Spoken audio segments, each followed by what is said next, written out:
In the wilderness of the American North, where the winds howl the melody of forgotten times, a half-dog, half-wolf dog gave birth to 5 pups. On a chilling wind that seemed to be woven from ancient legends, these children of destiny opened their eyes to a cruel world. In the harsh conditions of nature, where only the strongest had a chance to survive, a mother's care and careful training in the wild became the only mentor for the little wolves.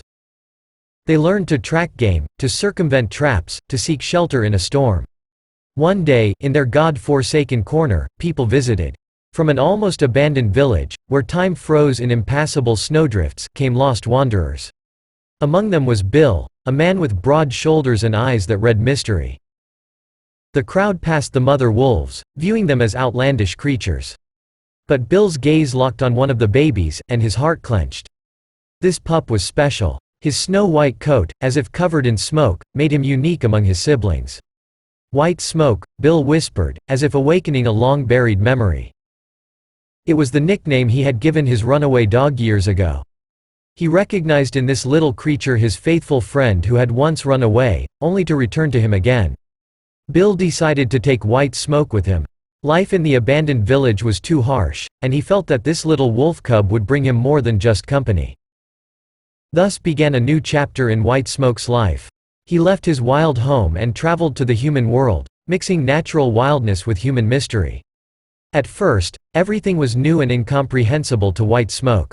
The smells of the city, the noise of the cars, the bustle of the streets, it all seemed alien and scary to him.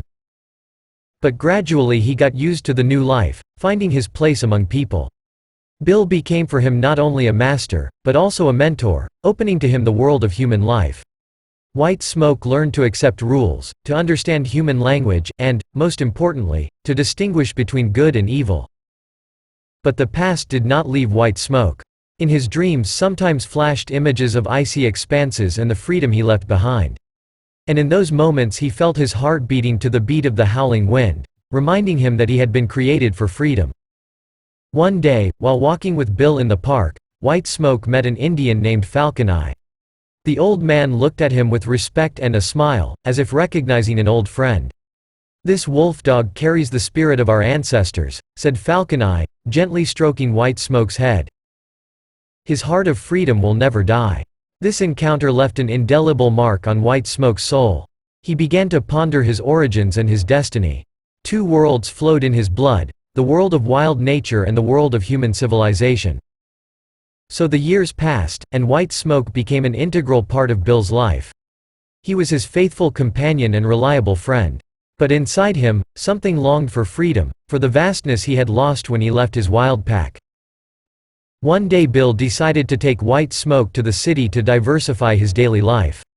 The dog, accustomed to the wilderness, found himself in the center of the city bustle, where smells and sounds seemed alien and aggressive to him.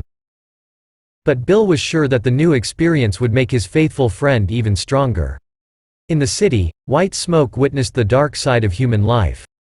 He saw street vagrants, dusty alleys, and looks that concealed secret intentions. But most amazing of all was the world of the arena, where dogfights drew crowds. Bill may have wanted to show his dog that the human world was not only a warm home and friendly caresses, but also darker aspects that it was best to be aware of just in case. But even he couldn't have foreseen that their lives would change so drastically. In the arena, White Smoke made an impression. His wolf-like strength and confidence immediately caught the attention of the spectators. A warrior's haze shone through his white fur, and it inspired a local gambler named Handsome Smith. Smith was a man whose outward appearance foreshadowed dark secrets. With a grim look and a sly smile, he became imbued with the idea of owning this mighty beast. He had swindled White Smoke from Bill, offering him a far better deal. The dog found himself drawn into the underground world of dogfighting.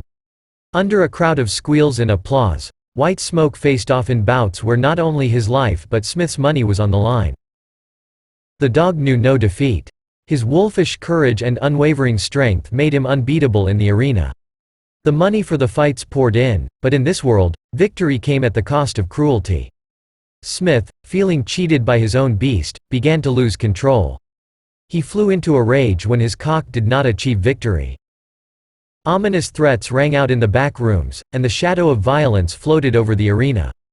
Once, in a most brutal fight, White Smoke was nearly chewed to death. His opponent was more insidious and dangerous than the previous ones.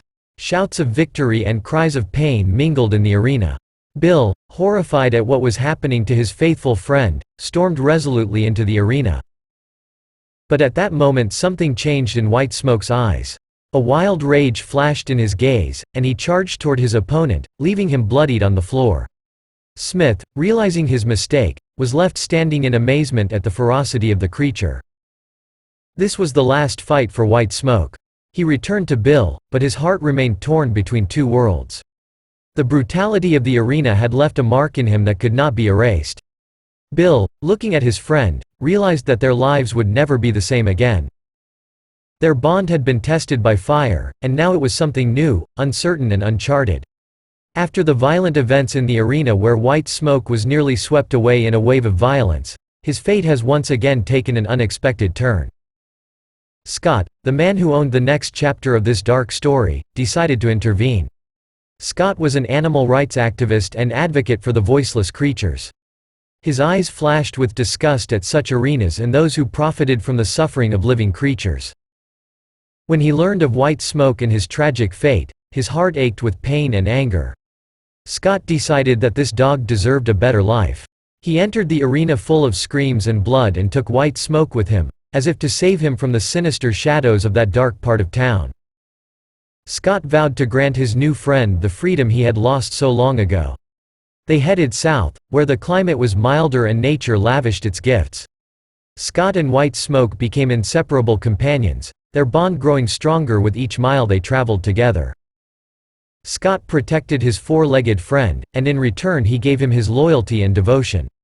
In the south, White Smoke found his family. In the deep woods they found a secluded place where only the sounds of nature and the wind whistle could be heard. Scott and White Smoke became part of this lost in the wild abode where the days flowed slowly and quietly. Here White Smoke found company in the form of other dogs, abandoned and forgotten, just like him. They became a kind of family, supporting each other in difficult moments and sharing the joys of a simple dog's life. Together they hunted, played and lay under the starry sky, staying loyal to each other. Scott became their master, but not in the sense that dogs are usually owned. He was their protector, friend, and member of this amazing family. He taught them to trust humans again, and showed them that love and care can heal even the deepest wounds. In this peaceful corner of the South, among green forests and wide fields, White Smoke found his new home. He was free, surrounded by love and understanding, and now his heart was open again to joy and happiness.